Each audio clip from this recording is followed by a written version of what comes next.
All right, buddy, it's time for the Ed the Chaser Cocktail Show. It is Thursday, August the 6th, 2026. Jersey Johnny coming at you. With me, as always, is none other than Mr. Beers Samurai. How are you this evening, sir? Hello, hello, and hello. Hello. Oh, How are you faring on this very, very, very, very muggy day in New Jersey? I didn't go outside. I unfortunately did. Yeah, I did not. You had to work. I did, but I worked like right there. Right there, yeah. So. Yeah. And I got to change my little title thingy there. Still says I like cheese, and that where that is still correct. Actually, I'm not sure that I like cheese. I think I fucking love cheese. Yeah, I was gonna say you don't like cheese. You love Yeah. cheese. I don't know anybody that just likes cheese. You either hate it or you love it. No, there's some people that just like they're yeah, I like. They see cheese's point. They see the point in cheese, but most cheese is not pointed.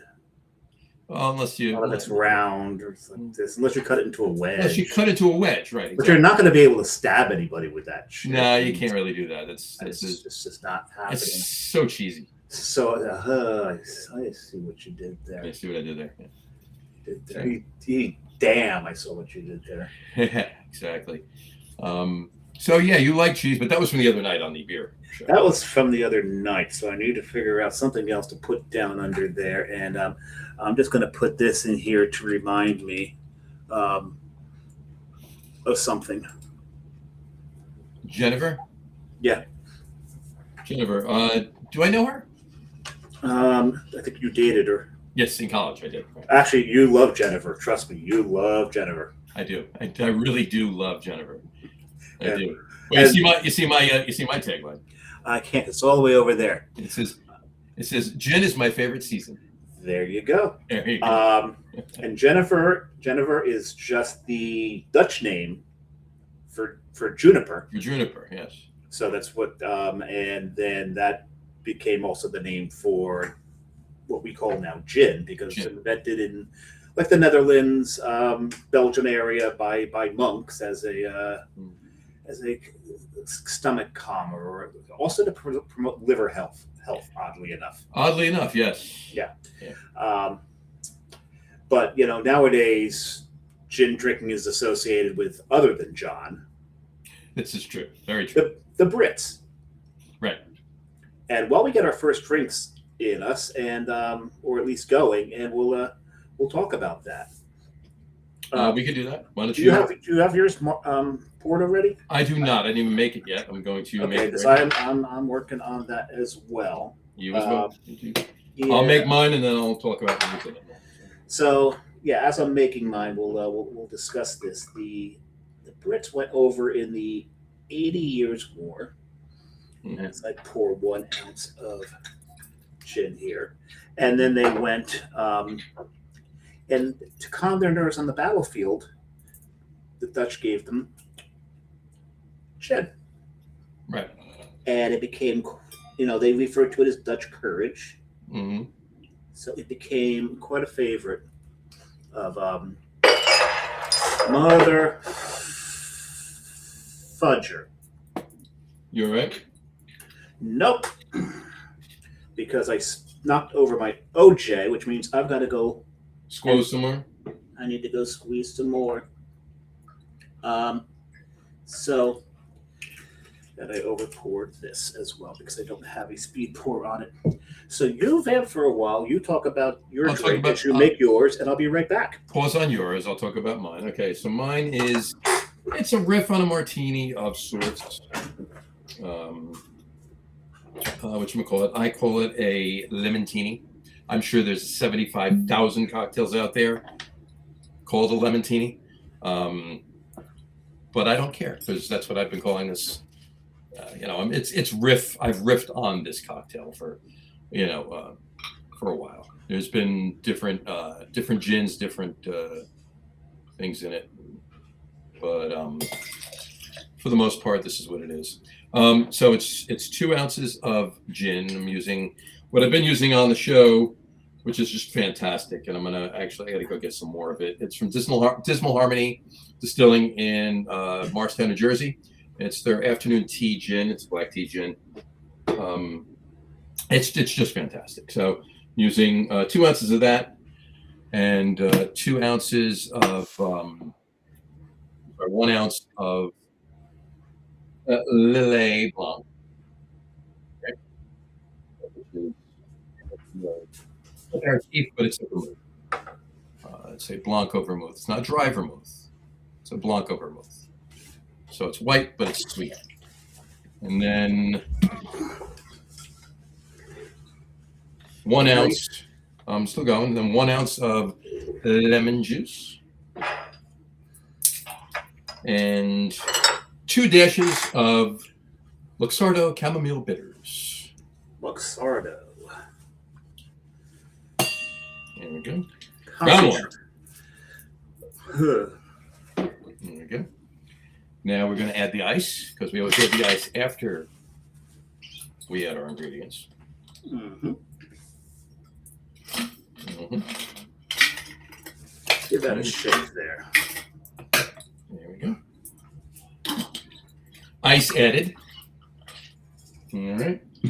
Now we're going to give this concoction, if you will, a little shake. Shake you up over there. And how long do I shake, Dave? Until you can't feel until your hand starts to hurt. Until my hand starts to hurt from the coldness of it. Technically, you're supposed to shake it depending on how much ice you use, so you can't really ice anymore. But we don't want to dilute it that much. No. So I go until my hand really, really hurts, which is about now. All right, 20 seconds. I'm going to go just another couple. I'm done. All right. See, it's nice and frosty. Right. There you go. Good and frosty. Good and frosty. And we're going to pour this in. What are you pouring that into? In a martini glass. Because this is almost like we discussed earlier. Is this the one that was like kind of because I missed you making it, but this one we discussed was kind of like a take on a gimlet and a martini, but yes, with lime, right? With lemon, yeah. So with lemon instead of lime. So, and look at that. Look at that. It fits the glass perfect. It's almost as if I knew. Almost as if I hit my your mark. draw nice. It's almost as if I know what I was doing. Almost. Imagine that. So, all right, I'm going to take my obligatory picture while you continue with your turn. Okay, so what I have done is, and you can see I'm in like full tiki regalia here. I even got my like Tongaroon shirt on here. Mm-hmm. I got my tiki idol and my necklace and all this because I'm tikifying. You're tikifying. I'm tikifying something, and I'm tikifying one of the favorite drinks on this program of both mine and John's, and that is a Negroni. Yes. And so what I've done is I've taken an ounce of gin because did we tell everybody what the show is tonight? Oh no, we did not, because it is summertime and it is hot and it's muggy and it's disgusting out there. Tonight we are doing gin cocktails. We put 2 gin cocktails with a seasonal twist. With a seasonal twist. There you go. Except my second season may not be summer. Well, it's a seasonal twist nonetheless. So I've got myself an ounce of gin. I knocked the Campari down to 3/4 rather than 1 ounce. But the Dolan, I got the Dolan Sweet Vermouth. And the Dolan Sweet Vermouth, I poured in 1 ounce. It's supposed to do 3/4 ounce, but I over poured a little bit. And the gin I'm using is the Tanqueray number 10. Very nice. Tanqueray 10 is very nice. It's very, very nice. And so I'm putting that into my shaker of ice. And what I have here is 3/4 ounce of orange juice, because Negroni has an orange slice in it. We're going to do orange juice, and we've got a little falernum in there. It's why I knocked the Campari down a little bit, so we can get some of that pimento dram. And pimento, as we've said before in the show, pimento is just a Caribbean word, not for that little red pepper that you find inside your olive. No. It is the Caribbean word for allspice. Correct. So we're going to put that in there. We are going to shake. And I shake probably maybe about 30 seconds or so, because I've got a different type of shaker than John's. My fingers are actually around a portion of the shaker that's not touching the rest of the shaker. Right. Got it on that lip. So I don't go until my hand's frozen because I'll be shaking until tomorrow. So we're going to go there, and I think I've been yapping for about 30 seconds now. We want some of that ice. We don't want it entirely diluted, like John said. We'll crack it. It's nice and frosty. See all that frost on there? Mm-hmm. Right. My hand was on the part that was not frosted. And because the Negroni has such a beautiful color, I'm not putting it into a typical tiki mug where you can't see the drink. I'm putting it into this guy. Nice. So we're going to pour that in there. We're going to fill the rest of the way with some ice. I think I may have two big of them. But let's get some ice in there. This is going to wind up looking like your planner's punch, John. Yes, it is. And the Cichon sling. It's got that color. By the way, are you on the right mic? Am I on the right mic? Am I on the left mic? I am on probably the incorrect mic. Is that better? No, it's about the same. Okay, let's see. That's the Yeti mic. Okay. Well, it's all the way over there, and I did from the last show turn the gain way down. I got you. So Fair see. enough. Okay, and so here we have it, the Tiki Groni. The Tiki Groni, very nice. Love it. How is your drink? How's that? It is how's that working for fantastic. It is fantastic. I only took one sip because I was waiting for you. So, cheers. Then we'll go to a comment. Cheers. Cheers. All right. It is fantastic. Now it's very martini-esque with a twist. It's again similar to a gimlet, but it's part gimlet, part martini. But right. not a dry martini because there's Lily Blanc, not dry white, just dry vermouth.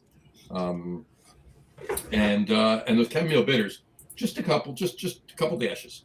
I think I did 4. I called for 2, but it was it's a new bottle, and the spout was not cooperating, so I wound up putting about 4 in. So. That's why you need to get a dasher. Yes, I know. Those one are of fantastic. these things. Yep. This one right now is filled with vanilla for when I make my Mai Tais. I put just a couple dashes of vanilla in my Mai Tai. But next time I get on Angostura bitters, I'm going to get the big bottle. Yep. And put that into a dasher. There you go. I have a larger bottle of Pichot's bitters. There you go. Is the mic sounding better now, John? Yes, it is. I cranked the gain up a little bit. Yeah, there you go. That's what it was then. Yep. It just sounded like it was the other one. Sounded was only one of us are allowed to have audio issues in any show. So it can't be both of us. Quick comment from Justin Vitti. He says, "I'll have to share my orange acid adjusted Negroni sour recipe with you guys." Yes, please do. Absolutely. Please do. You had a couple. I think I sense a Negroni riff show coming up in the near future. We've done a Negroni riff show. Yeah, but another one. Okay. Not just your standard, Boulevardier, because it's similar to a Negroni, but I'm going to add a different thing. No, are you officially inviting Justin onto that show? Justin can come on the show, absolutely, and he can do his orange acid adjusted Negroni sour. There we go.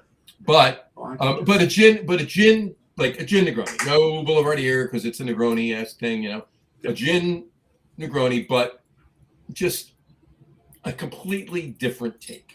Well, I think this qualifies. That would qualify, right? Exactly. This job Justin's would qualify. So, I think I hit a home run with this one. If you know me, I'm very, very harsh judge of my own drinks. You are more harsh than you are of some other people's drinks. This is a tiki drink, and it is also a Negroni at the same fucking time. Yep, that's fantastic. I don't know that this needs much tweaking.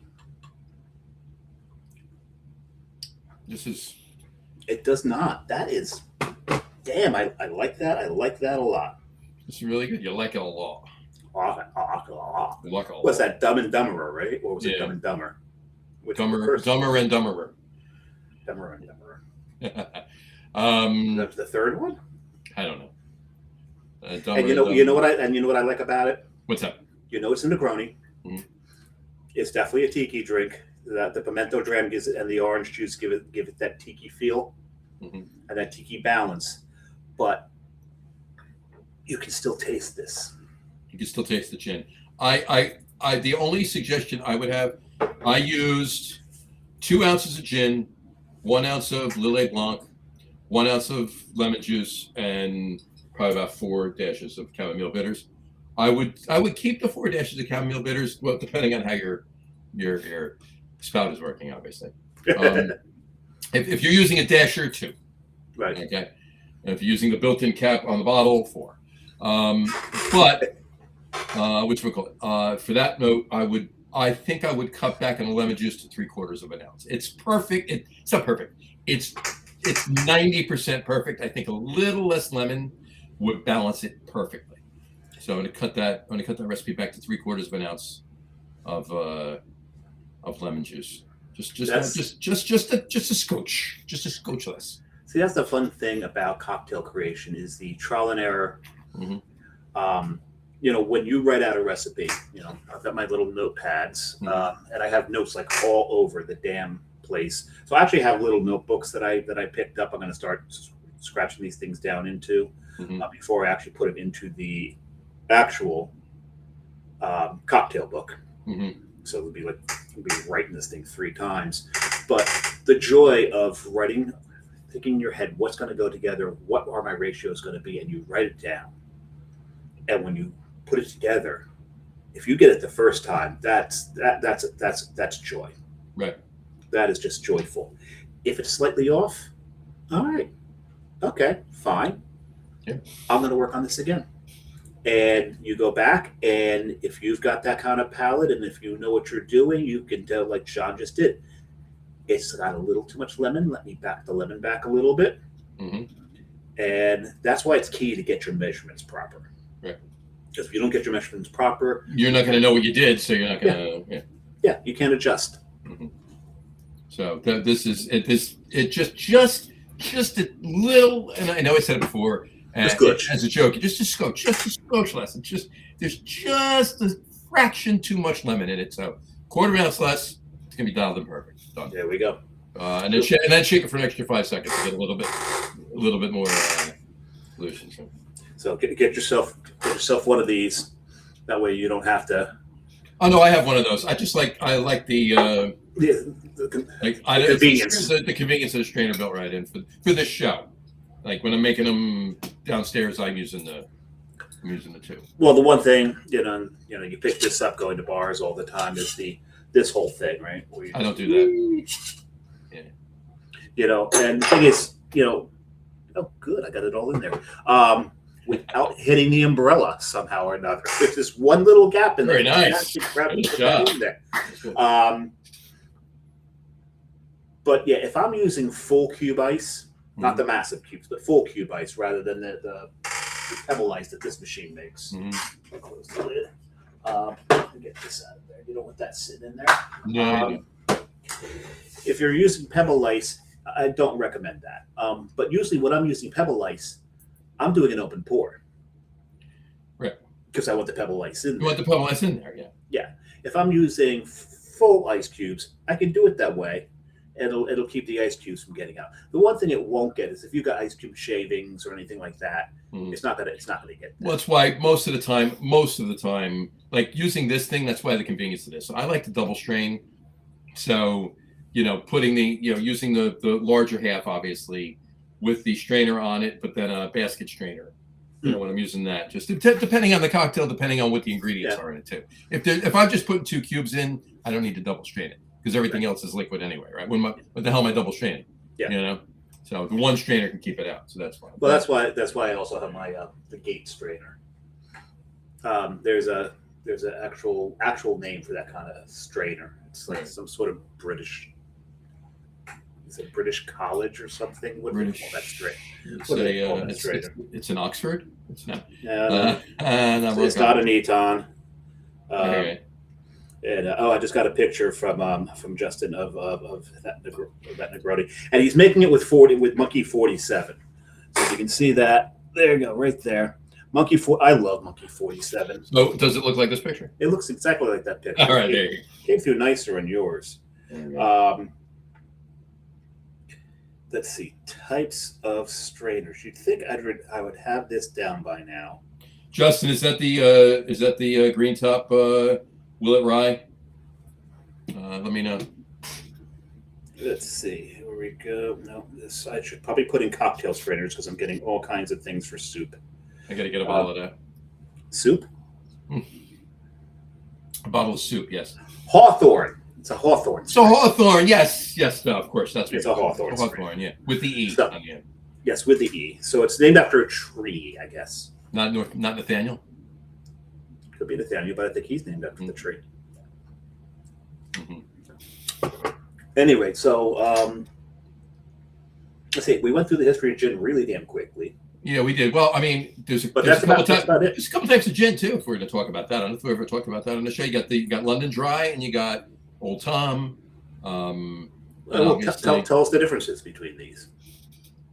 Well, London Dry is obviously super dry, juniper forward, botanical forward. Old Tom is not dry. There's usually some form of a sweetener added, whatever that may mean. So it's a little bit of less botanical of a spirit, if you will. Still has that gin flavor, but it's on the sweeter side. So depending on the cocktail you're making, you might want to use an Old Tom gin for it, as opposed to London Dry gin.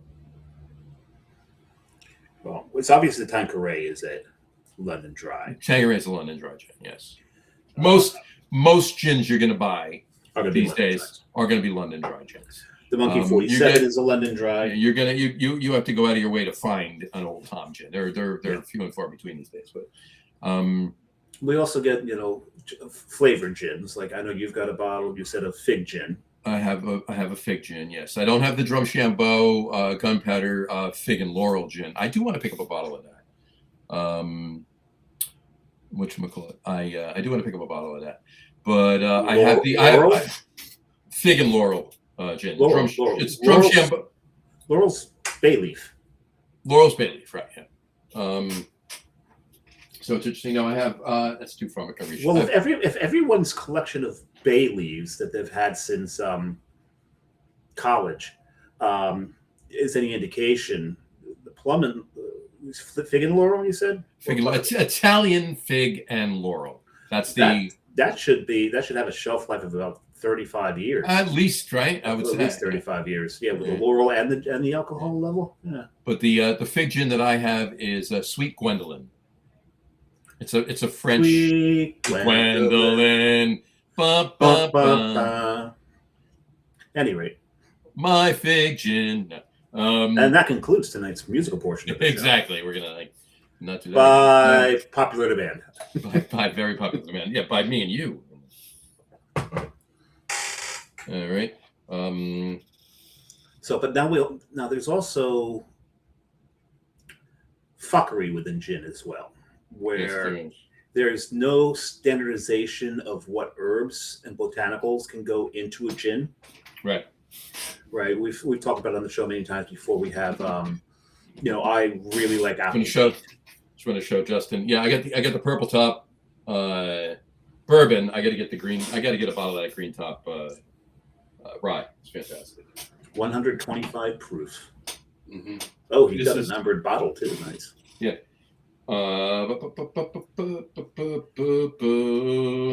Yeah, mine is 126.4 proof. This is. Just encroaching on hazmat. There you go. Yeah. So, but no, there's really no hard set rules. Everyone knows in the show I like aquavit, and that aquavit's a little different. It's not necessarily a gin. That's why it's got a different name because there's no juniper in it.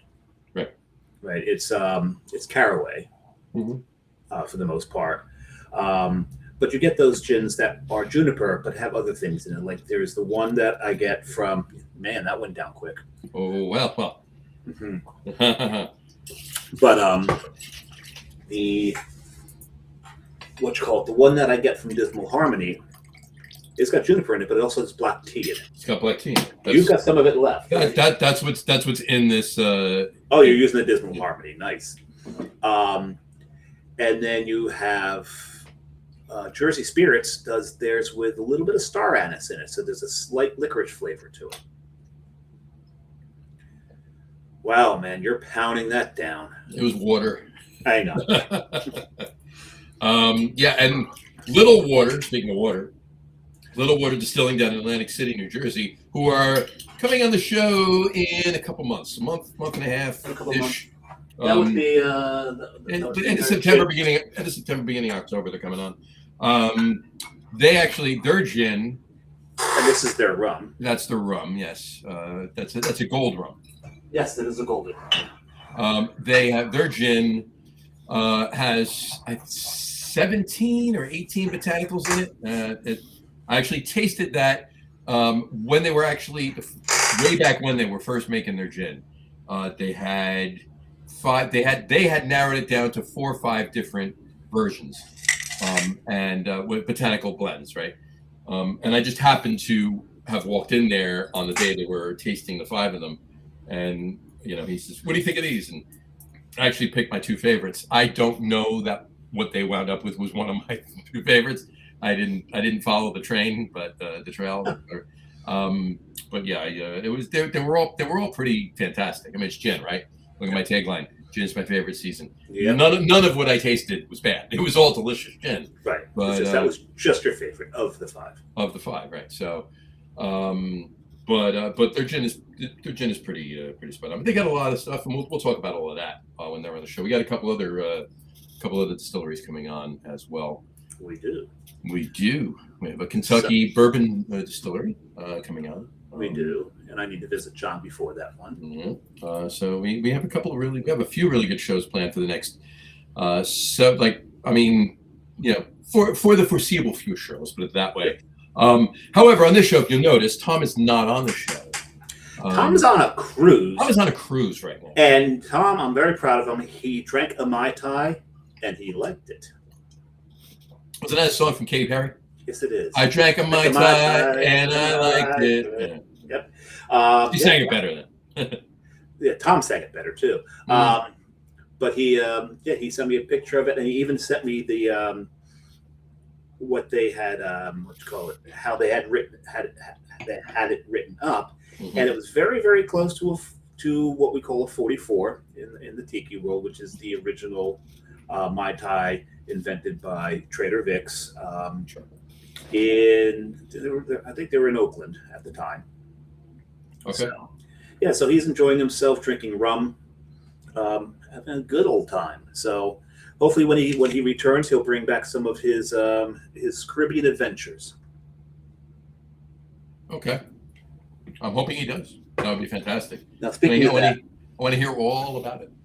One of the ingredients I put in here was the St. Elizabeth Allspice. St. Elizabeth Allspice Dram is just that's the staple, right? I mean, that's the staple. Like we said, sometimes it's called a pimento dram. If you're getting into mixing drinks, especially tiki drinks, and you've got this stuff, this bottle's probably going to last you a good year, because you never ever, I can't ever see a point of ever using more than a 1/4 ounce of it. You put a 1/4 ounce of this because it is so strongly flavored with allspice. You don't need. There's a lot of things that you don't need more than a 1/4 ounce. You don't need more than a 1/4 ounce of that. Suze. Suze, yep. Suze is a very, very, very bitter liqueur. Let's put it this way. Most people could drink straight Campari before they could drink easier than they can drink Suze, right? So that's how bitter it is. But it's a fantastic liqueur. You don't need more than a 1/4 ounce of that. So you get a bottle of Suze, that's lasting you a long time. Yes, it will. So that's my point. So you're ready for your second? I'm ready for my second. Yeah. I'm still drinking on this one. All right. I'll make mine. By the time I finish mine, you'll be ready for yours. All right, tell us. Be ready for your close up, Mr. My close up. I don't know. You mean like this? Yes. There you go. I just love playing with my new webcam. You gotta love it. Should definitely do something like that anytime somebody says something outlandish on any of the shows. Right? Yeah, you got to do that. That's great. Justin said, I am going to join in and make a tiki-fied last word. Drop the maraschino liqueur, gin, chartreuse, Campari, lime, orgeat. Orgeat. There you go. He's got the 4 sour, 3 of sweet, 2 of strong, and 1 of weak. And 1 of weak. Yep. and that is the formula. It is not. It's not meant to be measurements. So and he's don't going to even try. and he's going to use the Drumshambo gunpowder gin. Justin, you going to use the regular gin, or you have one of the variants of the gunpowder? Interesting. Yeah, I got to get a bottle of that Italian. The orange is just me, but I do want to get a bottle of the Italian fig. And with the powerful selection of liquors and liqueurs at his disposal, you think he'd spend a lot. He spends a lot of time in liquor stores. You would think he would. He says yes, just the regular. Awesome. If you're on the if you're following Wonderback Beer Works on Facebook, Justin seems to always be in a liquor store doing tastings. Well, that's his job. It's his job. Right. Exactly. Right. But it's his job to be in a liquor store. It's a tough job, but someone's got to do it. I know other people that's job is to be in a liquor store too, but that's besides the point. There you go. They do look great. Yes, fantastic. All right. So how much more you have in your? A little bit. A little bit. All right. I'll make mine, and then you can make yours. Right. Yeah. So I know you've got about 18 ingredients in this one. No, just 4. Just 4. All right. So we're going to have. Oh, I got to. Like I told Dave before, I'm cracking the bottle. We're going to get these guys on the show. Don't crack it, because then you're going to have to double strain to get the glass shards out. True story. We're getting these guys on the show. Haven't solidified a date yet, but soon enough we'll announce it. This is McClintock's distillery from Frederick, Maryland. Fantastic distillery. This is their chokeberry liqueur. Chokeberry liqueur, yes. And it was quite fantastic when I had it. I had to get a bottle of that. All right, so what are we using? We are using 3/4 of an ounce of chokeberry liqueur. So okay, and chokeberry, is that in the cherry family, the raspberry family? It's probably closer to a cherry, but not far off of either. So does it grow on trees? Is it on bushes? You know what? I'm going to look it up while you're. I would like you to look it up for me. I am doing that as we speak, and it's a plant. It is a bush. It's a bush, yeah. It is a bush. The berries look a little along the lines of like blueberries. Okay. Blueberries. It looks like a mix between a blueberry and a currant in look. Well, I am currently putting the cap back on here. See what I did there? I'm going to put a cap on your puns. Yeah. So that was 3/4 of an ounce of McClintock Distilling from Frederick, Maryland. Their chokeberry liqueur. 3/4 of an ounce of elderflower liqueur. I'm using the St. Elder, which is, I mean, honestly, a notch below Saint Germain. Isn't that a Metallica song, St. Elder? St. Elder might be. Yeah. It's also almost half the price. So yeah, I mean, I have St. Grove because Saint Germain has gotten they've priced themselves out of this is $18. Saint Germain's $34. So yeah, same thing with the St. Grove. And you know what? It's the bottle shape is almost identical. Mm-hmm. Right, look at this bottle shape. It looks like if you were close up to it like this, you would think it was Saint Germain. Yeah, it's not far. I mean, this is a regular bottle, but it's got the flared out bottom, so yeah. Whatever. But you know what? The elderflower liqueur, it's pretty damn good. So yeah, that stuff's fantastic. Mm-hmm. So they're saying that this is a very puckering fruit. It's a very puckering fruit, yeah. So it's a cross between a tart cranberry and a deep blueberry with a dash of dark cherry in flavor. There you have it. They say it's high in tannins. So that means it's healthy, right? That means it's healthy, exactly. So, and it was 3/4 of an ounce of chokeberry liqueur, 3/4 of an ounce of elderflower liqueur, 2 ounces of Dismal Harmony afternoon tea gin. Like that. We're doing pour this here because I have it right here. 1/2 of an ounce, just a half ounce. That's it, of lime juice. That's all we need. Okay. Right. And then again, we're going to put our ice cubes in glass. That's all it is. So 3/4 of an ounce of, I mean, if you can get your hands on, depending on where you are in the country, if you can get your hands on chokeberry liqueur from McClintock's in Frederick, Maryland, I suggest you do that. But if not, a berry liqueur.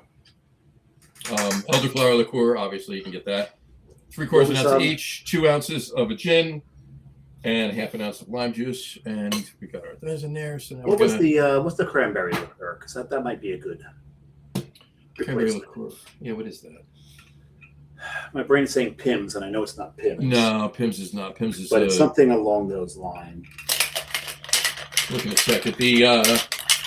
I'm sure Giffard's has a cranberry liqueur or a berry liqueur. I can't think of what my head. I'm pretty sure they have a berry liqueur. Beef Eddie makes one, of course. High Matt makes one. Clear Creek. But there was Boggs. That's the one. Boggs. Oh, I loved Boggs. Mm-hmm. I haven't seen Boggs around in a while. Mm-hmm. Well, you just look down. There's a lot of cranberries in Boggs. There is. I think that's why they named it that. John. Gee, I wonder why. And was Boggs from Jersey? I'm not sure. I don't think so. So, and we're gonna put it in a rocks glass with a couple ice cubes. Finish shaking just a little bit. Shaking. There we go. And now we pour.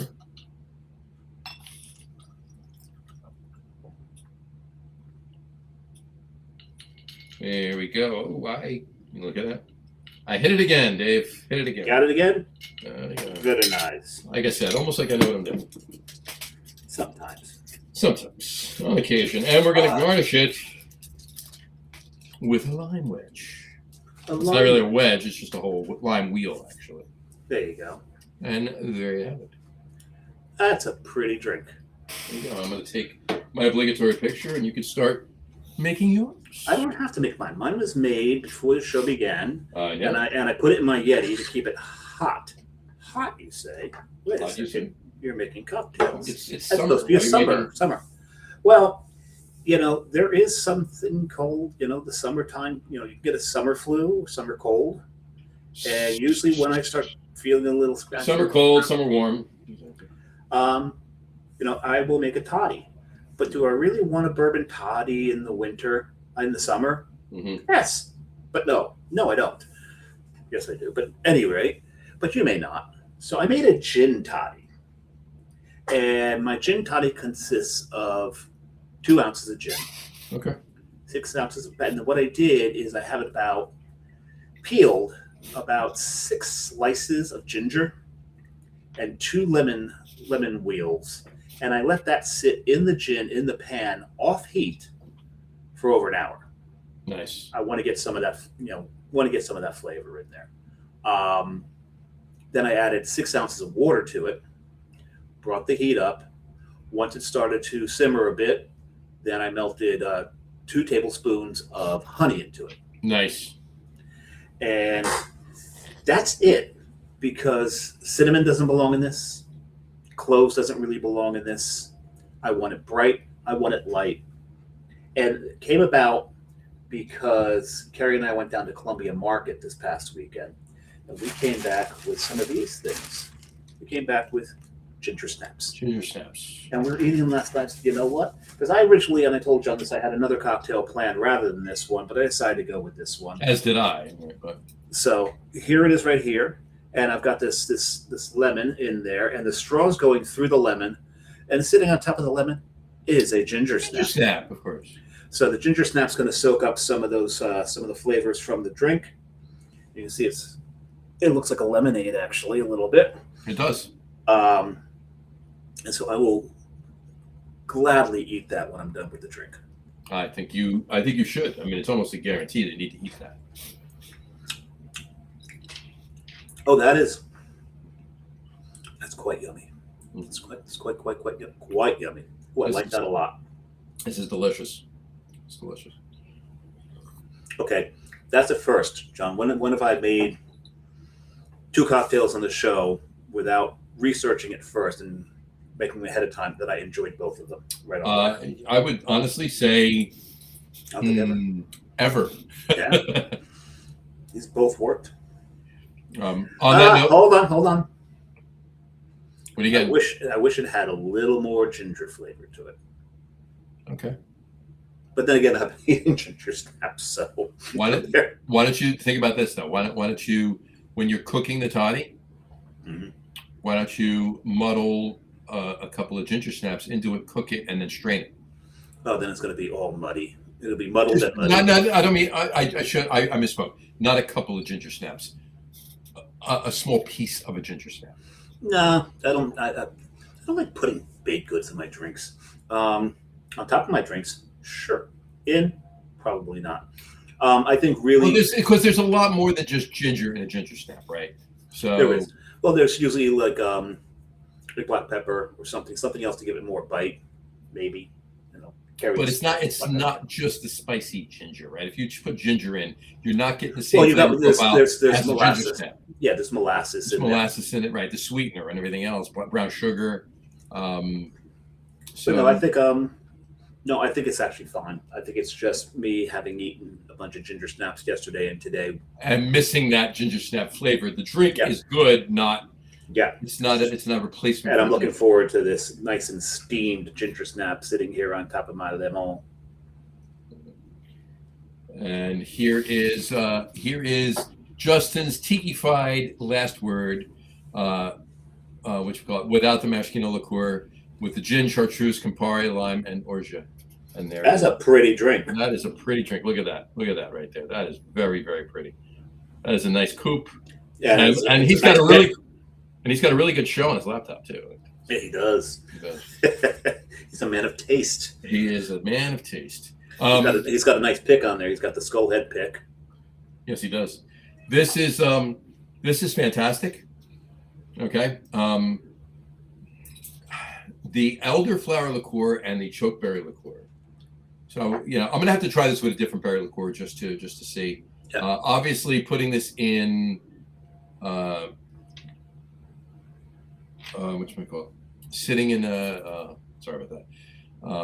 See, I got a text and it distracted me.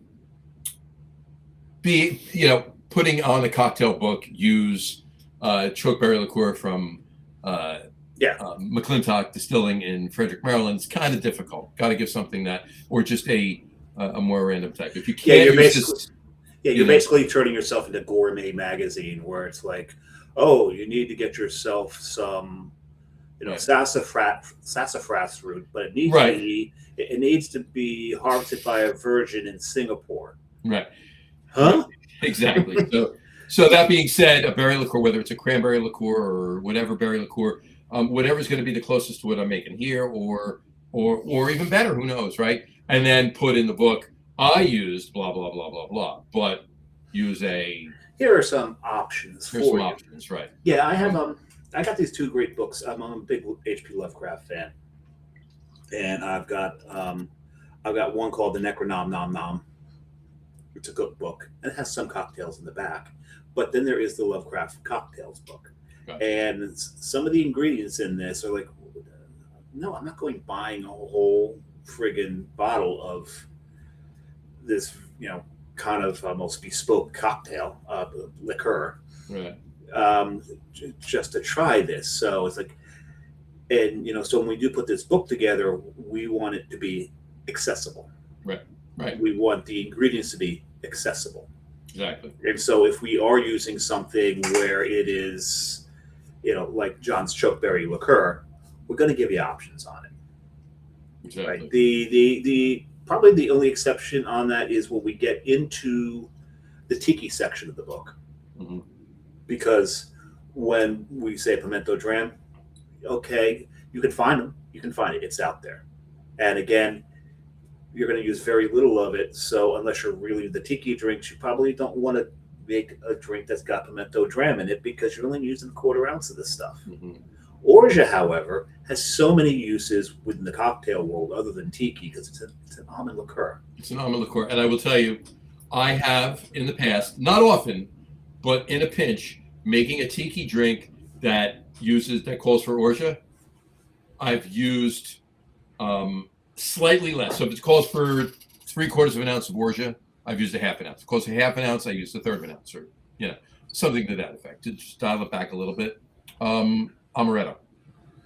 Yeah, it's not a replacement, no. but it's a suitable, in a pinch, a suitable alternative. So when I go to tiki bars, the first thing I always order is their Mai Tai. And then if they're called themselves a tiki bar and they're putting amaretto in a Mai Tai, I'm drinking my Mai Tai, I'm paying my bill, and I'm gone. Oh, so because they consider themselves a tiki bar. So you don't make a Mai Tai with amaretto. No, my purpose of selling it, because we're talking about replacements. We're talking about what you can do. Like you mentioned, nobody's going to buy if they're not going to make enough tiki drinks at home to warrant buying a bottle of St. Elizabeth's Allspice Dram. So maybe that, and orgeat is obviously cheaper than St. Elizabeth. Yeah. But Elizabeth is not that expensive. No, it's not. It's not. But orgeat, you can find orgeat. You can find small bottles of orgeat. And you can. And the thing with orgeat, okay, the first time you make a Mai Tai and you make it with orgeat, and you make it the right way, you make it like a 44. Mm-hmm. You're going to go through that bottle of orgeat pretty damn quick. Oh, you're going to want to make. You're going to make Mai Tais every damn night. I certainly don't mean somebody that ran out of orgeat. You know what I mean? I'm saying somebody that's just dipping their toe in the tiki pond, right? They have a bottle of amaretto. They don't know where they can find orgeat. They're looking for it. Oh, I'm going to have to wait to make this drink. I don't have any orgeat.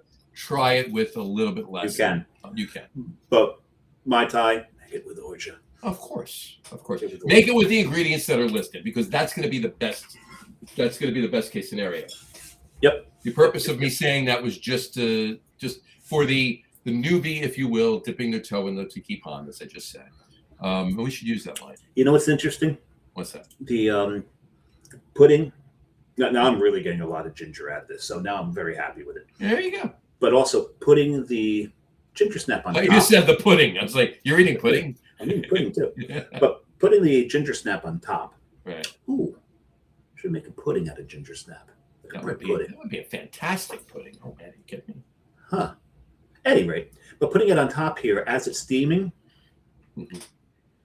I'm starting to get aroma off the ginger snap because it's sitting here steaming. That's adding to the flavor because, as we mentioned before, you've got taste receptors in your nose, and there is always that little test that they love to give people to show that how much of your flavor comes from your nose, and that's by giving you a jelly bean. Right. Eat it. Two of the same flavor. Eat it first, normal, and then eat it again with your nose pinched. Hold your nose, yeah. Hold your nose. And all you're tasting is sugar. You're not tasting the flavoring of the jelly bean whatsoever. It is, try that at home. Trust us, it works, and it'll teach you that your nose has a lot to do with your tasting. Right. On that note, I mean, that's the purpose, other than making it pretty. That's generally the purpose of most garnish. Yeah, exactly. Like when you get like that big old bush of mint shoved into your drink and you're like, why are they doing this? It's a waste of mint. No, it's not, because you're getting that aroma of the mint, which is enhancing the rest of the drink. A lot of Mai Tais have that big thing of mint in there. And that's great. I prefer having one of the halves of the lime that's been spent in the squeezing. Sure. I like putting that there. I like enhancing the lime aroma of the drink. To each his own on that. But yeah, a lot of the when you do back to the Negroni, when they express the orange peel, wipe it around the rim, and then put the orange peel in the drink.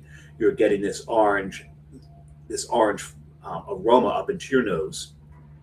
That's going to help enhance the flavor of that drink. Do you realize, though, that's not originally why they did that, Sean? No, it's not. Do you know why they originally did it? Go ahead, tell us. It was actually sanitation purposes. Mhm. A lot of times they didn't have enough like clean water or whatever to clean the glasses. So to make sure that the glass rim was sterile, they'd use the acids in the orange juice to clean the glass rim. True story. Mhm. Kind of discussing it here. There you go. Yeah. And Justin's 100% correct too. And I'll put his first comment up in a minute.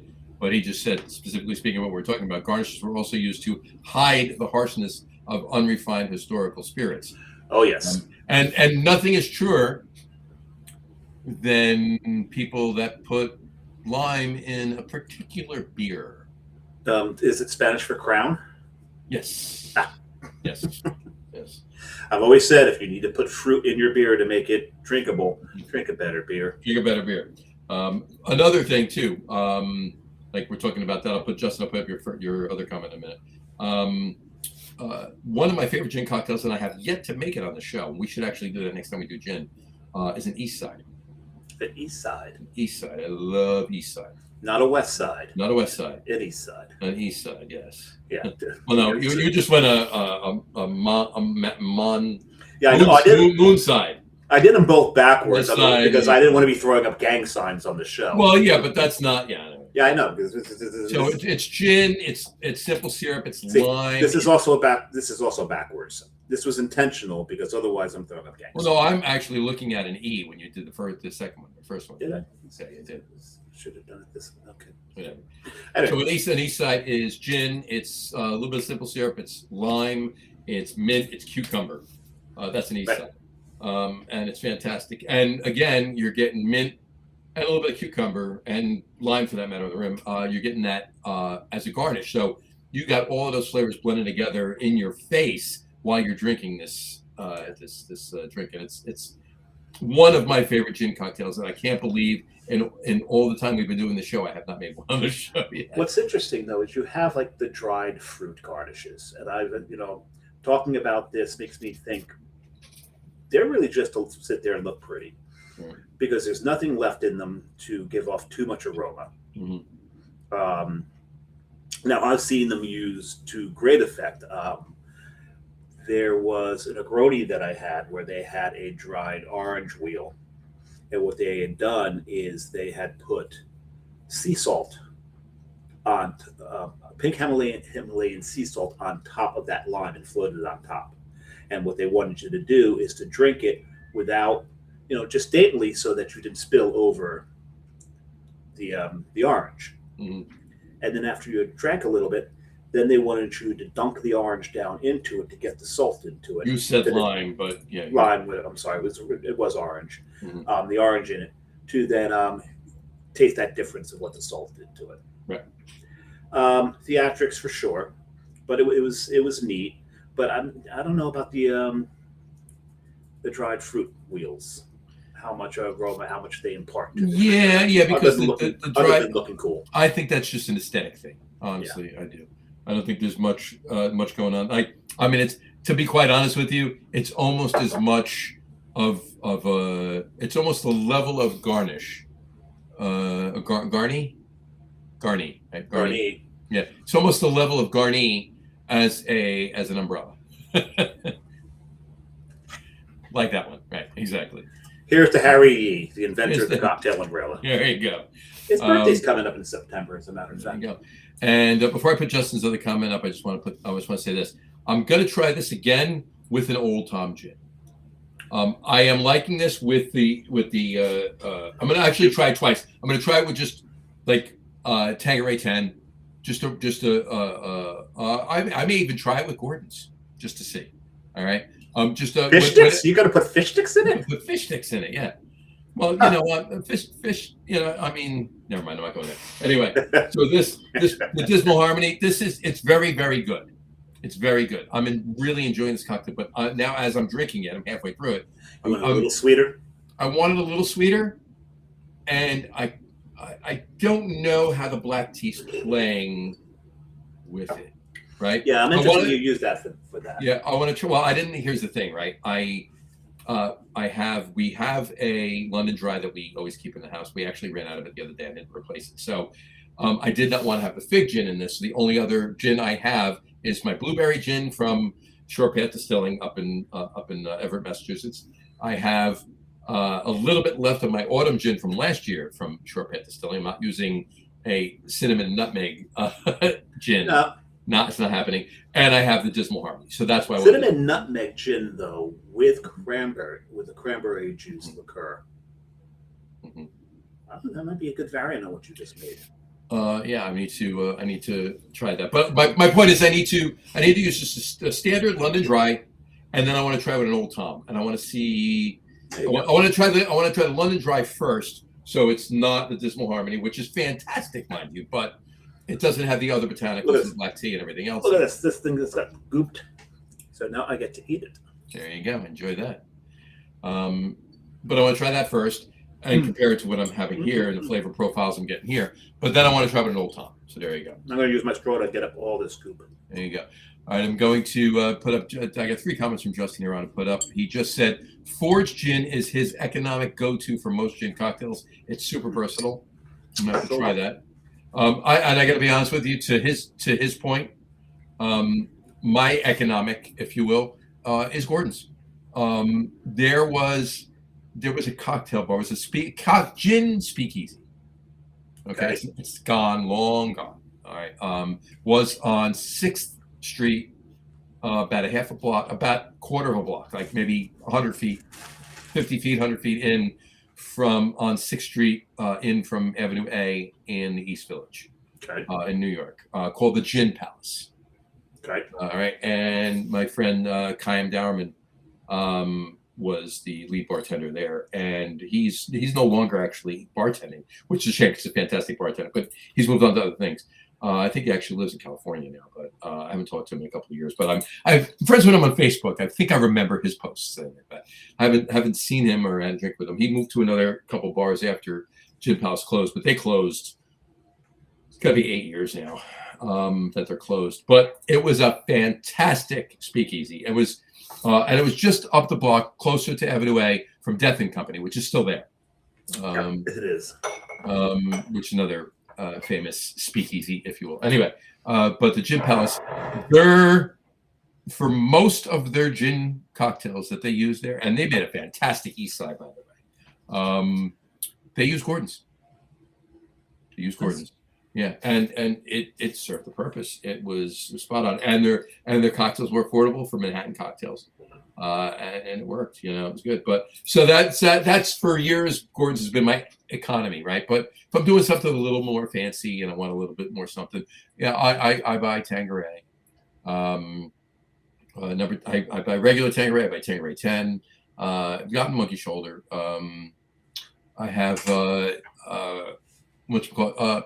The Hendrick's Summer Gin is very interesting, but very specific. There's only a few cocktails I can do with that. Okay. Because it's very, very botanical and floral, and it's like super in your face. But it's very good, but it's not a versatile gin. So it's like botanist in that way. Very, very, very similar. Yeah. So let me put up the rest of Justin's comments. So anyway, he says Ford's Gin's is economic go-to for most cocktails, and he says Ford's Gin is like $22 to $28 per 750. It's a bargain. That is a bargain. And he said, let me go back to his first one first. He said, his test is a Hemingway daiquiri. And if there's a decent place, he always asks for a rum cow. Totally underrated. Interesting. The funny thing about the Hemingway daiquiri is Hemingway would hang out at this bar in Havana. Is it called the Havana Club? I forget what it was. But the bartender there actually had 3 different daiquiris.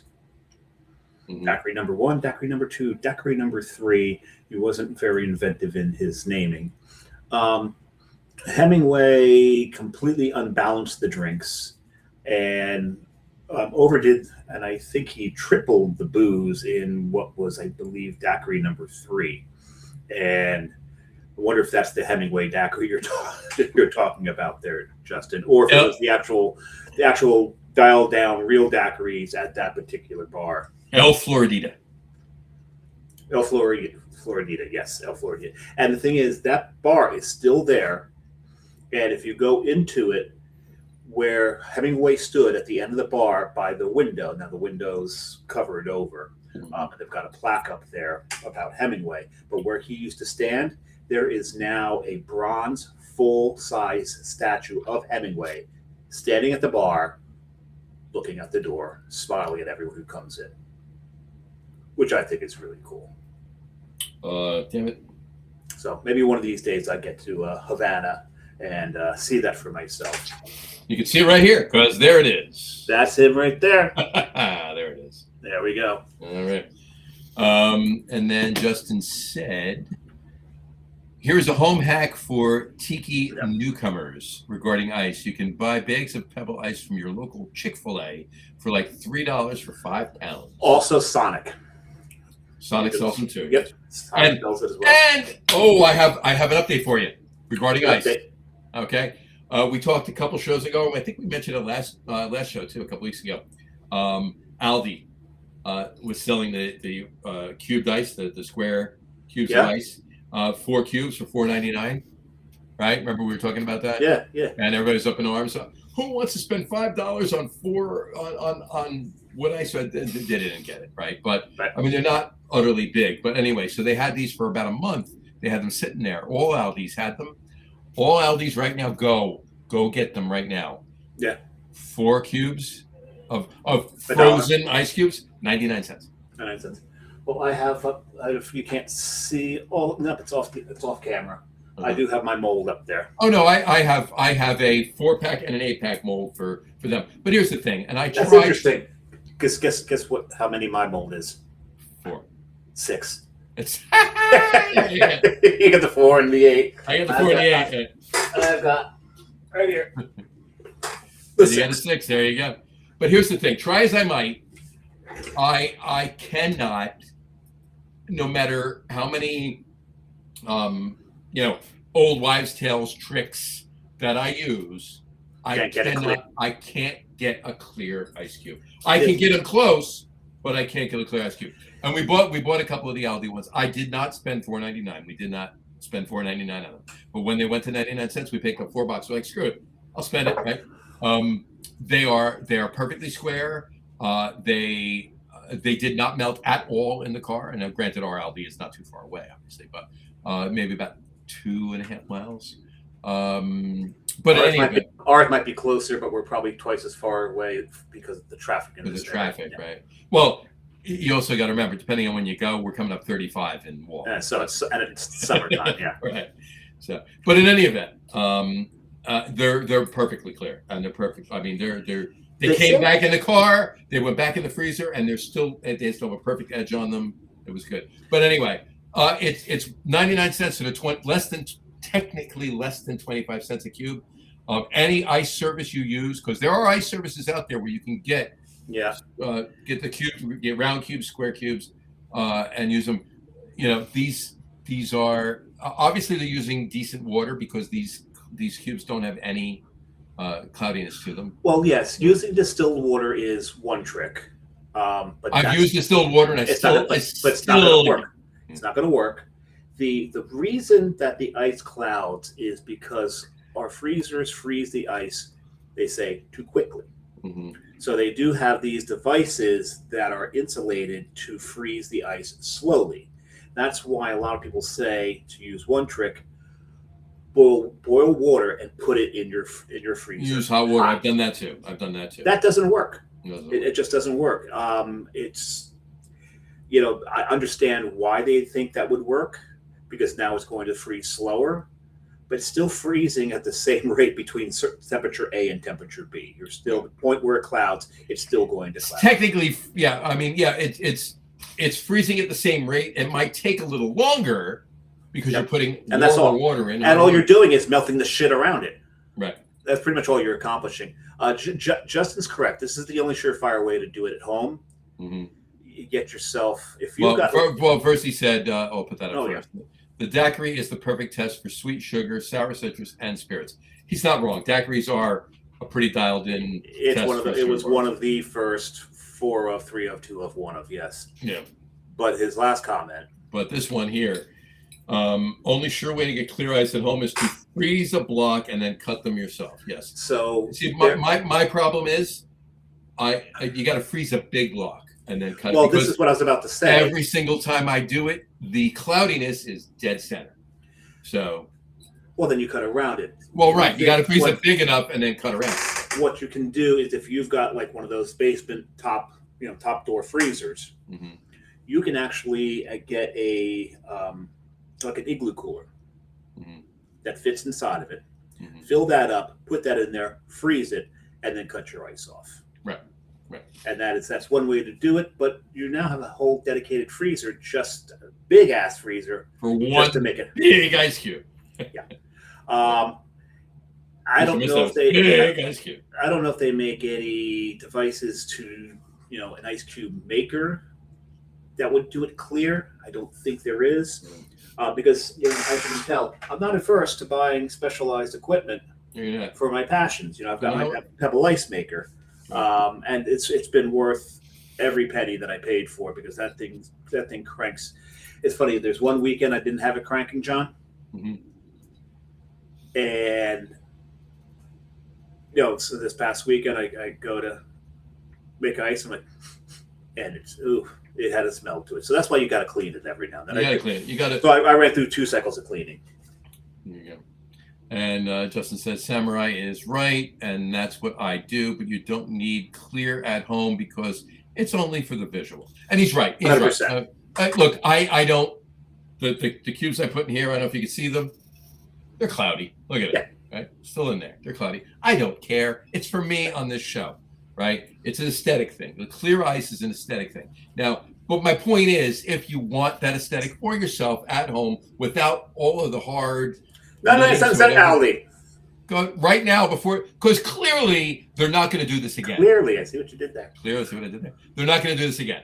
All right. And frankly, I want my ice cloudy when I'm making my Death Star ice balls. There you go. So you can see the pattern on it. If it's clear, you can't really see the pattern too well. There you go. So that being said, while supplies last, if you're interested in having a couple of those at home, stop by an Aldi and get a couple of packs for 99 cents. I think we have 4 left in the fridge. We got 5. We used 4. We got 5 packs of 4. So we got 20 cubes for $5. Actually for $4.95. So we actually got 5 packs for less than whoever bought 1 pack when they first were released. But anyway, yeah, do that and have at it. But like I said, it's like Justin said, like we all said, it's for aesthetics. Yep. Don't go crazy. Cloudy ice is fine. It works the same way. It just does. And Justin said the best use of cutting your own ice are long stick cubes for highball glasses. Absolutely. Or for your Yetis. Or for your Yetis. and if you have one of these, which is what I keep the ice cubes in whenever I bring them up, it's a thermo flask. We got 4 of these. They're like Yetis. We got 4 of these at Costco, by the way. I've put ice cubes in. Listen. Just doing that. The show has been going for an hour and 8 minutes. The ice cubes were in here for about 25 minutes before we started the show. They're still in there, and they're still not. And there's no liquid in here. I bet I paid less for my Yeti though, John. Go ahead. It was a gift from a vendor. Oh, there you go. Well, you paid less for your Yeti. Their logo's behind one of my stickers. Actually, I think it's behind the locker room guy sticker, as a matter of fact. And there you have it. Put that in there. And then throw it out downstairs. I'm gonna eat another. I think you should have another ginger snap. Ginger snap. All right. So coming up on the show, we have. So I made mention before. Tom is on a cruise. Okay. So he's not on this show. Dave, have you decided whether you're going to do a show with Tom in 2 weeks while I'm on vacation? Possible. Okay. Because I know you're doing a log room guys show without. Well, I'll be on for 10 minutes. And the commenter, the main commenter tonight, is going to be a co-host with you on this show. She'll be the co-host on the show. Mm-hmm. So we got a good show lined up for that one. So I'll be on for. So I'll be a 10-minute guest on that show. And then what do we call it? But yeah, so we can find out. So it's possible there might be another one 2 weeks from tonight, but 2 weeks after that, and then 2 weeks after that, 2 weeks after that, 2 weeks after that. We have Tom will be on those shows. We have a few really cool cocktail ideas coming up on those shows, and we have 2 of those 5 shows mentioned are distilleries. One from Kentucky and one from New Jersey, and quite possibly either one of those or the one after that, McClintock Distilling from Frederick, Maryland. Yeah, we have one from Pennsylvania coming up as well. And one from Pennsylvania at some point during the month of October. Yes. What you call it? Stolen Wolf from Lititz, PA is going to be coming on the show as well. So we got a lot of good content for you. And Mr. Dave Wiley, who was from La Pulga Spirits, who came on in May, he's going to come back on as well.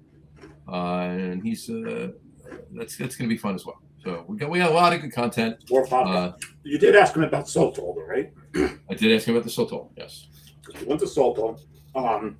Terry and I, we've been running through a lot of the Bourdain episodes, and he goes to far west Texas. And you look. Did he hang out with Tony? No, he did not. Tony did hang out with. Did Tony hang out with Tony? No. We're talking about Tony Drury. Drury, yeah. Not Kevin Drury. Drury. Not Kevin Drury. That's spelled differently. But it's said the same. But every time you look, yes, there was always beer, but on the table there was always a bottle of Sotol everywhere they went in far west Texas. Mm-hmm.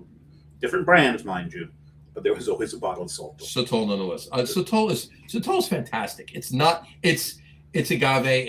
It's in the tequila family, but it's completely different.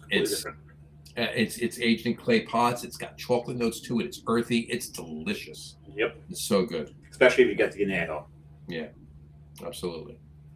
Fantastic. So a lot of good content coming up. These were fantastic cocktails tonight. And watch the channel. We may have a new show. Yeah. Actually, we'll announce it when. Are you close? Just getting there. No, we're just teasing it right now. We're teasing it right now. There might be a new. There most likely will be a new show coming up. It's a matter of when, not if. Yep. When. So we have the Locker Room guys. We have Anna Chase. So we've got At the Pub. Mm-hmm. We may be at it. And on the Log Room podcast network, we also have the sports podcast too. Oh yes, and the sports podcast. I was talking about the drinking shows. I always drinking shows though is the sports podcast. Okay. Exactly. And, you gotta branch out to another sports show where you don't talk basketball. Don't talk basketball. Well, we only talk basketball. A, 2 or 3, maybe 4 shows a year, and B, when the Knicks are in the playoffs. That's really it. Just every time I turn it on to like bust your guys nuts, you're like, why are they talking basketball again? There's been a lot of basketball talk because the Knicks are the NBA, the 2026 NBA champions. Yeah. That's why there's been basketball talk. So, short of that, hey, look, we do talk during playoffs. We talk maybe 1 or 2 shows, usually after football season ends, before baseball season starts. We talk basketball because there's not a whole lot else to talk about at that point. That and hockey, but we do talk playoff basketball and a little bit more when certain teams are doing well. Doug Smith just commented. He said, "Tiki time." That will not be the show. No, sorry, it will not be a dedicated tiki show. That will not be a dedicated. He goes, a dedicated tiki show would be awesome. Well, we talked about that. For now, it's just going to be segments and parts of and shows on this channel. Yes. But look, you know us. On most shows, not all, most shows, there will probably be some element of tiki. There was one tonight. And where'd you go on Saturday? You said you went to Columbus Market. I may have been there. When I was there? No, you weren't. No. I may have been there before. You've been there many times. This is my first time. That was This is like John's second home is Columbia Market. Columbus. Those goddamn donuts. Holy crap! It's worth the drive just for the damn donuts. And just the donuts are Beelers. They're donuts in the Amish section of this market are every bit as good as the Beeler's donuts. And I have a few of my favorite Beeler's donuts. And if you've been to Philly, if you've been to Reading Market in Philly, Beeler's is right if you walk in the first door, right across the street on the corner from Convention Hall, the Convention Center in Philly. You walk up the stairs and Beeler's is right there. So that's the first place you can. But I always bypass that and go to Dick's first. That's me. The donuts here at that market, and I've had them at Beeler's too. I actually like the ones at the Amish market better. Yeah, no, a lot of them. Look, there's a couple of my favorites at Beeler's and the Amish market. When they make them, they're great, but they don't always make them. So that's kind of my shtick with that. But the ones at the Amish market, I mean, look, Beeler's is Amish too. They're all it's the same. But I think the ones at Columbus Market, I think they're better. As a matter of fact, I like to, anytime we travel, I like to hit some of the donut places. Mm-hmm. But my favorite donut place was in Moab. Okay. I will be in two weeks from. No, 1 week from next Monday. 1 week from next Monday. I will be at some point during the day. I don't know when, but at some point during the day. I'll be at Holy Donut. Holy Donut. Holy Donut's probably in my top 5. Mm-hmm. A lot of people will put them in their top 3. They're probably my top 5. This is, Columbus Markets, keep calling Columbia. Columbus Markets, probably my number 2. The one in Moab was number 1. Oh my God, those things were fantastic. I can't remember the name of the place right now. Out in the morning, they were a donut place, and then for lunch, they turned into a chicken sandwich place. Yeah. Did they make a chicken sandwich on a donut? Yes, they do. If they've got leftover donuts, they will put the chicken sandwich on the damn donut. Oh, that's fantastic! I love that. Yeah, I've had that before. Oh, so that's done. They're called Doughbird. Oh, Doughbird. You've mentioned that before. Yeah. Doughbird. Yeah. They are. Oh my God! And if you like cronuts, they do a version of the cronut, and they've got a different name for it. And my God, those things are absolutely astonishingly good. Well, a cronut, it's not fair, right? It's a croissant that's a donut. I mean, yeah, that's just game over. You know, I mean, that's a mic drop. That's right. Absolutely. So, but but the Amish donuts, man, they're in there. That number 2, I think, for me now. Holy Donuts is up there, but No, I think they're at number 3 because let's face it, PVD Donuts. PVD Donuts is just I mean they're insane, and they might be number 1, Doughbird number 2, the Amish Market number 3. That's why Holy Donuts is my top 5 because they're probably number 5. Number 4 is probably I can't remember their name. Dunkin'. Yes, Dunkin'. I kid. These are the jokes, folks. They're in Asheville. What are they called? South Slope. Yeah, no. You're absolutely right. They're definitely 4.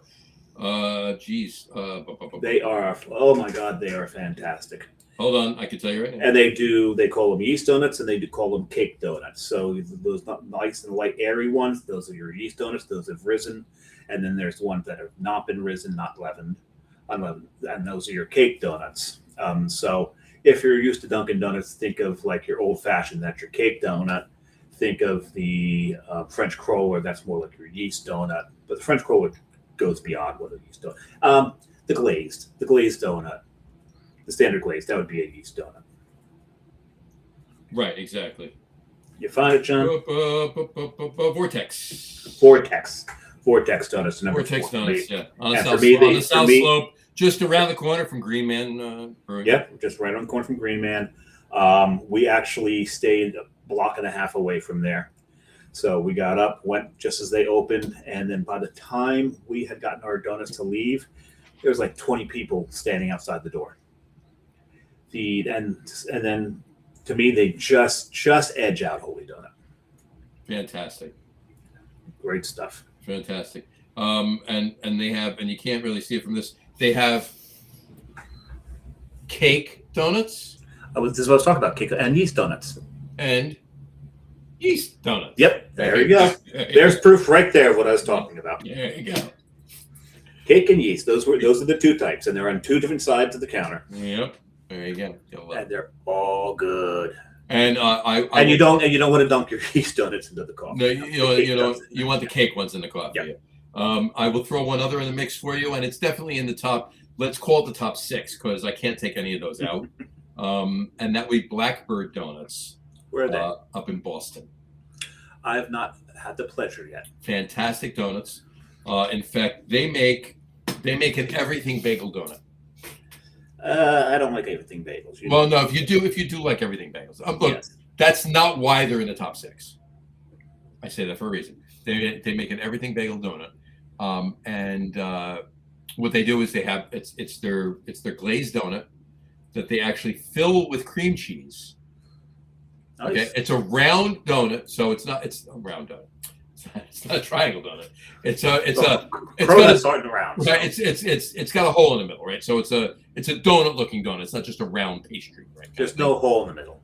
There is a hole in the middle. Oh, there is a hole in the middle. Okay. There is a hole in the middle, but they fill that donut with So it's a torus. right. So they fill That's the technical name. right. They fill that with cream cheese. Not like the Zodiac sign. No, not that. They fill that with cream cheese, and then or the Ford car. And now we're back to gin. And we're back to gin. Anyway, they fill that round donut with cream cheese, and then they In the hole? around the donut, inside around the donut, kind of like a stuffed crust. pretty much. Okay. And they dip the one side in everything bagel seasoning. All right, and the best part about it is if I had a couple extra minutes, I'm not going to bother. But if I had a couple extra minutes, I would scroll back on their Instagram. Let me guess. Were you there eating a donut? It was John's not going to mention unless he's in the photo. I was my hand was in the photo, right? So anyway, when they first came out with this is going back like 9 years, or more, maybe more, 10, 12 years ago. Anyway, when they first came out with them, I took a picture of it and posted on Instagram. They shared that picture and took it, and that my hand holding the donut outside of Blackbird Donuts was their posting for that particular donut. Very nice. Did Jess put it up on the fridge for you? No. There's only one picture. Did you get a gold star? There's only one picture on our fridge. One picture. One picture. Mm-hmm. It's the Mona Lisa. No. And Danny DeVito. Jess and Danny DeVito, exactly. Another donut place I'll bring up, and it's in Tom's River, Opco. Opco's good. Yeah, Opco's They're good. really good. Maybe top 10. I would put them in the 10. Yeah. Yeah. I mean, 10ish. Yeah. I mean, yeah. They're up there. Look, we've probably all of us have been to maybe hundreds of donut shops, right? Yeah. Over the years, right? Being in the top 10 is fine. Maybe 15. Being in the top 20 is great. You know. They make solid donuts. Mm-hmm. I mean, they have holes in them too, but I mean, solid as far as their quality levels concerned. I see what you did there. Yeah. Blackbird. I think my single favorite, because you're talking about the everything bagel donut, I think my single favorite donut ever was at PVD, and it was called Muffin Top. Muffin Top is fantastic. You get enough of them, you will get a Muffin Top. And what it is, it's a yeast donut, but it's the no hole donut. It's like what you would use for like a jelly filled. And they make a mixture of blueberries, sugar, and sour cream that gets pumped into it, and then it gets topped off with the top of a blueberry muffin. Yeah. It's a masterpiece. It's an absolute masterpiece, and so often you get that filling inside a donut, and it's sweet. Mm-hmm. This wasn't all that sweet. It was just perfect. It's absolutely perfect. But what do you do with the bottoms once you cut them up and tops off? That's the people that are cutting them up, making the donuts. That's their pay. That's their pay. I see. See, I do know one particular TV chef actually turned that into muffin bottom pie. I won't say who. I won't say what show. I'll leave it at that. Made muffin bottom pie.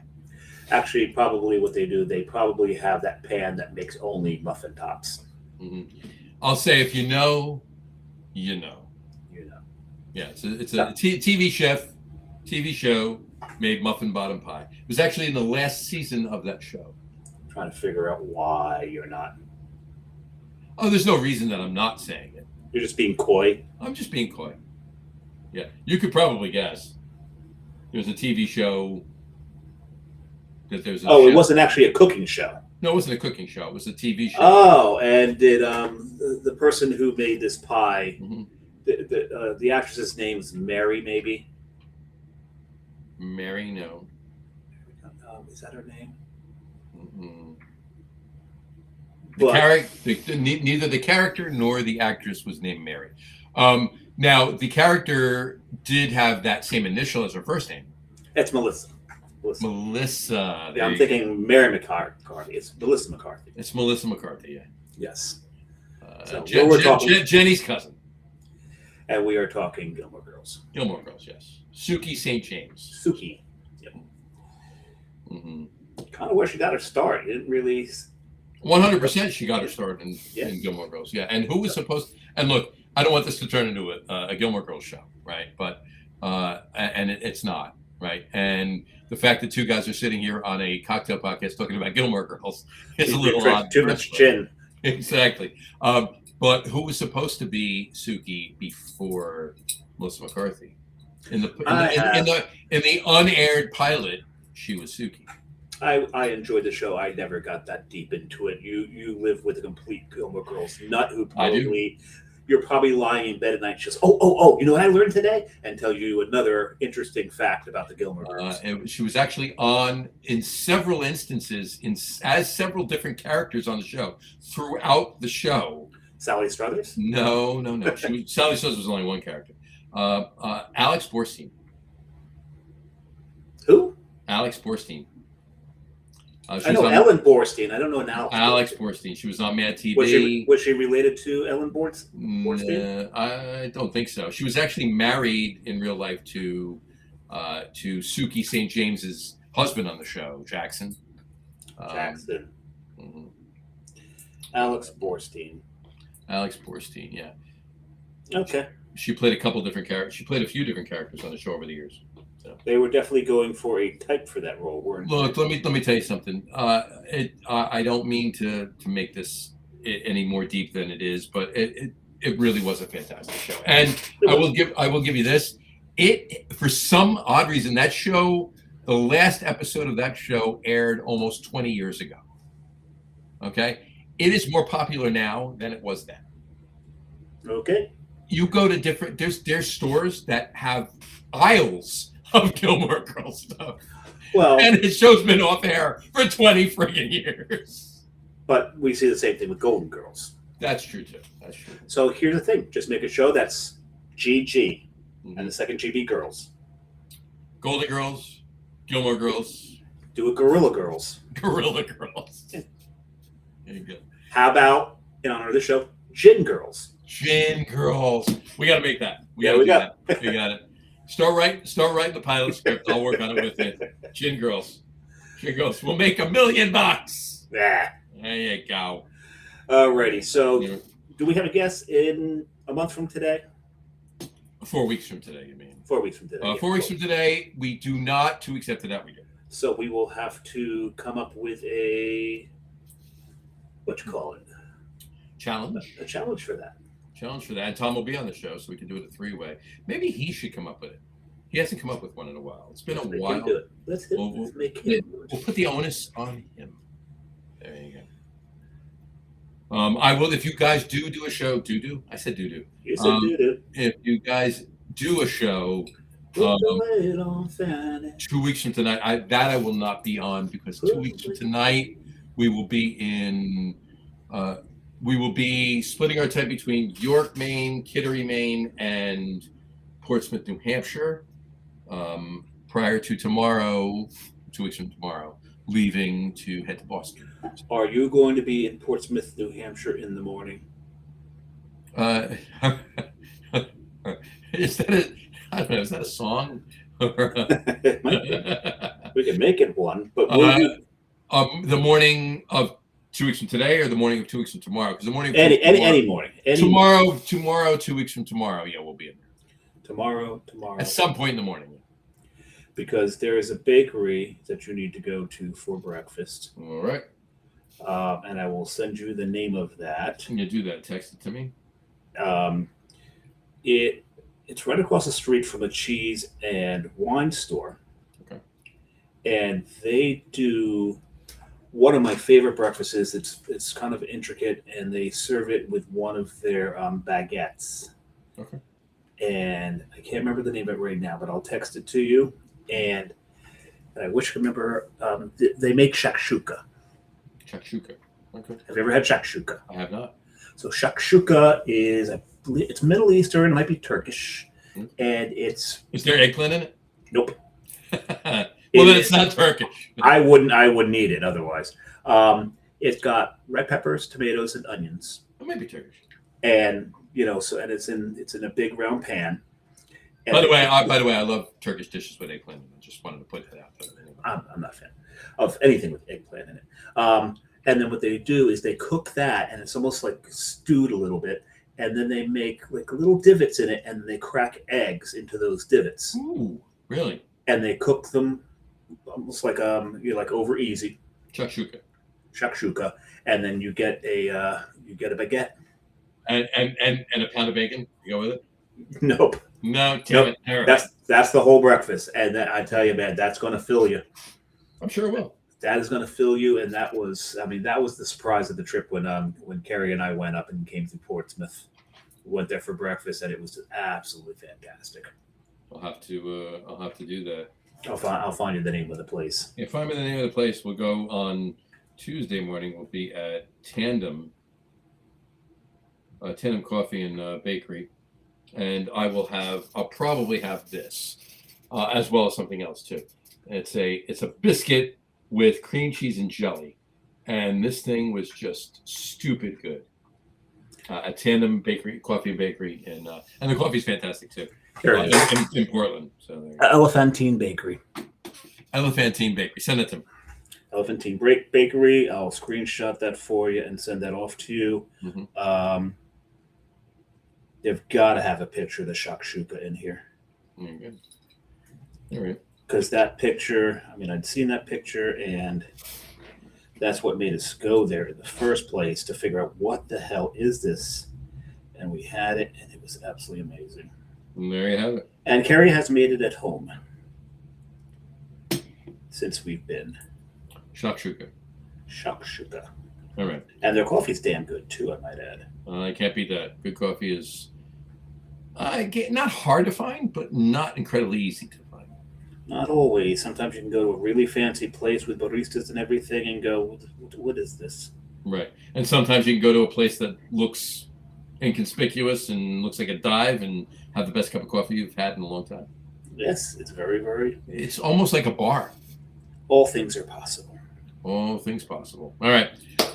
We got a lot of ground to cover in the next coming weeks. Possibly a show 2 weeks from tonight without me, with Dave and Tom. Will remain to be seen. Pay attention to the website. Definitely 4 weeks from tonight will definitely be a show. So either 2 weeks or 4 weeks will be the next show. There'll definitely be one 4 weeks from tonight. But either way, got guests coming up. This is going to be. We're heading into a season that we're going to have a lot of shows and a lot of content. So we'll put that up. And the website will probably launch just prior to the show 4 weeks from tonight. It's being worked on right now by me. But it's coming together, and there'll no longer be content on the Logroom Guys website for the End of Chaser show. It'll all be on the End of Chaser website. You shall, to use the IT term, migrate it over to its own website. There you go. So all the videos, all the podcasts, all the audio podcasts, everything, all the content, articles, whatever you want to call it, will be on that show. And we'll have our own Instagram as well at the same time. We'll launch that at the same time. And then we're about to look at another picture. There's shakshuka. There's the shakshuka right there. That looks fantastic. I'm gonna need one of those. Mm-hmm. You're gonna need one of those. Have I steered you wrong yet? Never. And so far, the most successful place I ever sent John to, ZZQ. ZZQ. Yeah, I need to go there. Let's put it this way. I need to live across the street. And look, it's not going to happen, right? But ZZQ, all right, is so good that if it's almost as if I could, cancel my plans for the trip we're going on in a couple of weeks to go there. I wouldn't do that though. No, we're not going to do that. So. No, don't do that. Actually, we're going on less than 2 weeks. So Alrighty. Well, let's On that note, I'll stop looking up photos and let you you stop wrap it looking up. at photos, and we will wrap up the show for today. We wanted to get ready for watching, and for those of you just listening, thank you for listening to the audio podcast. Don't forget to visit our website. Within 4 weeks, we will be at endachaser.com. I believe that will be the address. We'll confirm it then. But for now, all the information is available on the Log Room website, www.logroom.com. That's LAGERROM.com. And please remember, like us and follow us on all of our social media, which right now, for now, is Facebook, Instagram coming soon, at End of Chaser. And of course, all the shows are available on YouTube as well on the Log Room channel. We also simulcast all of the shows on the Artisan Spirits Festival, Artisan Spirits Fest page on Facebook as well. And there's a lot of decent content on that. You want to go check that out. Yes. Anyway, remember, we go live with the video podcast on Facebook and YouTube every other Thursday night around 7:30 or so Eastern Time. And for those of you who just want to listen to the audio podcast, you can do so on our audio host Spreaker, as well as iHeartRadio, Apple Podcast, Spotify, Odyssey, Audible, Google Podcast, Amazon Music Podcast, I can speak, iTunes Music, YouTube Music, Castbox, Podcast Addict, Castbox, Deezer, Podchaser, Listen Notes, pretty much anywhere you can find audio podcast, you will find the End of Chaser podcast. And if you haven't done so already, please subscribe to one or more of those feeds, and you will never miss a show. Again, thanks for following along with us. Have a great rest of your week. Have a wonderful weekend. Have a wonderful couple of weeks. We'll see you possibly 2 weeks from tonight. Dave and Tom will. Definitely 4 weeks from tonight. And we will talk to you soon. And keep enjoying these dog days of summer. Make some good gin cocktails. And listen, if you make anything, if you're creative and you come up with some fantastic cocktails, all right, message us on our Facebook page, Yes, please do. and let us know what it is, and we'll point them out. We'll put them up there and give you credit for them, of course, too. We're not taking any credit. It's all you. But do that. Let us know. We'd love to taste them, and we'll give you credit too. So. Elephantine no longer does shakshuka. That sucks. It's not on their menu anymore, but I would still recommend going. Well, maybe if we go there, I can ask them if they could do it. You could, but they would still have to have those pans. But their baked goods are still damn good. Their breakfast sandwiches, fantastic. Mm-hmm. So I still recommend going there. But maybe call them ahead of time and see if they're going to have shakshuka on the menu. We could do that. We don't even have to have a reason. We can do that. No. All right, folks, enjoy. Drink some good cocktails. Do some good experimentation, because that's the way you come up with good. That's the heart. That's the key. Yep. Enjoy it. And in the next few months, we actually will have a sake cocktail night. We will. Yeah, we will. So.